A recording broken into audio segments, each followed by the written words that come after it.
மக்கள் அனைவருக்கும் வணக்கம். தங்கலான் தங்கலான் படம் வந்து இன்றைக்கி ரிலீஸ் ஆகிருக்குங்க. தங்கலானில் வந்து விக்ரம், பூ, பார்வதி, பசுபதி இவங்களாம் நடிச்சிருக்காங்க.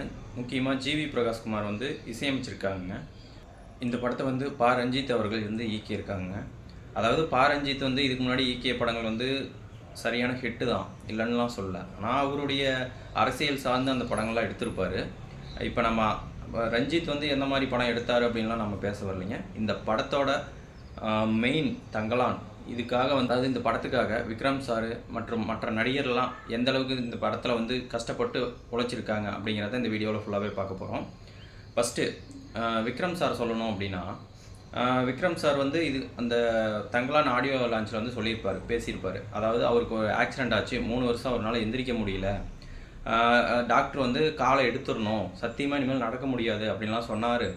ஆனால் வந்து நானாக வந்து தன்னம்பிக்கை இழக்காமல் வந்து எந்திரிச்சு வந்து கஷ்டப்பட்டு வந்தங்காட்டி தான் இன்றைக்கி உங்கள் முன்னாடி நின்றுட்டுருக்கேன் அப்படின்னு வந்து சொன்னாருங்க.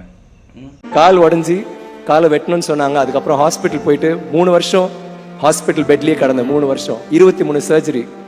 அதுக்கப்புறம் 1 வருஷம் கிளச்சு வச்சு தான் நடப்பேன். அந்த டாக்டர் சொன்னார் எங்கள் அம்மா கிட்ட, நீங்கள் வந்து இனிமேல் பையன், நம்ம அம்மா கேட்டாங்க எப்போ நடப்பான் டாக்டர்னு கேட்டோம். இல்லை அவன் நடக்கவே மாட்டாமா அப்படின்னாங்க. தென் அது வந்து ஒரு மற்ற கேட்டுட்டு இருக்கிற நம்ம பார்க்குற நம்ம இருக்கோம் பார்த்தீங்களா ஆடியன்ஸு, நமக்குலாம் எவ்வளோ பெரிய புத்துணர்ச்சி தெரியுங்களா, அந்த மாதிரி ஒரு தன்னம்பிக்கை தெரியுங்களா. இப்போ நமக்கே ஏதோ ஒன்று அடிப்படுது இல்லை வேறு ஏதாவது ஒரு ப்ராப்ளம் வருது அப்படின்னா அவருடைய ஸ்பீச்சை பார்த்து நமக்கு ஒரு தன்னம்பிக்கை வருங்க.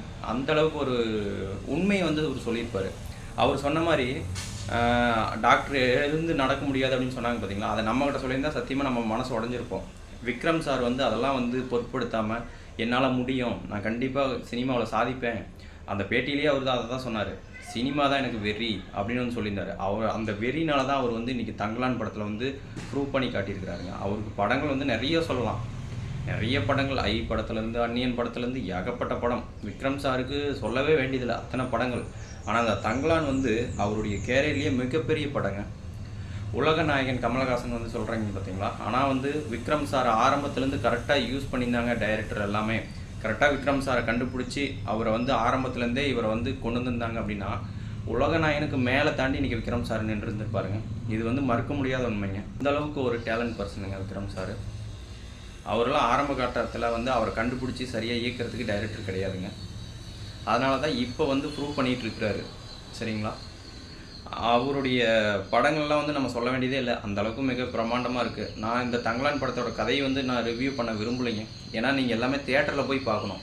ஒவ்வொருத்தரும் தியேட்டரில் பார்த்தீங்கன்னா மட்டும்தான் இதனுடைய கதை, அவருடைய எவ்வளோ அதாவது கஷ்டப்பட்டு உழைச்சிருக்கிறாரு அப்படிங்கிறதெல்லாம் தெரியும். அதனால் நான் கதையை வந்து முழுசாக ரிவ்யூ பண்ண விரும்பலை. ஆனால் வந்து அப்படியே ஸ்டார்டிங்லேருந்து எண்டிங் வரைக்கும் அப்படியே தொய்வு இல்லாமல் படம் போகுதுங்க. சரியான இன்ட்ரெஸ்டிங்காக போகுது. அதே மாதிரி பூ, பார்வதி மேடம் அவங்கள பற்றி சொல்லணும். அதாவது பூ படத்துலலாம் பார்த்துருப்போம், ஒரு கிராமத்து கேரக்டரில் வந்து நடிச்சிருப்பாங்க. ஆனால் இந்த படத்தில் அப்படியே டிஃப்ரெண்ட்டாக இருக்காங்க. இவங்க தானா அவங்க, பார்வதி அவங்க அப்படிங்கிற மாதிரி வித்தியாசமாக இருக்காங்க. அதாவது இவங்களுக்கெல்லாம் வந்து அவார்டு கண்டிப்பாக கிடைக்கணுங்க. ஏதாவது ஒரு அவார்டு கண்டிப்பாக கிடைச்சே ஆகணும். இந்த படத்தில் நடித்த எல்லாத்துக்குமே கொடுத்தாகணுங்க. அந்தளவுக்கு எல்லாருமே அவங்களுடைய உயிரை கொடுத்து நடிச்சிருக்காங்க.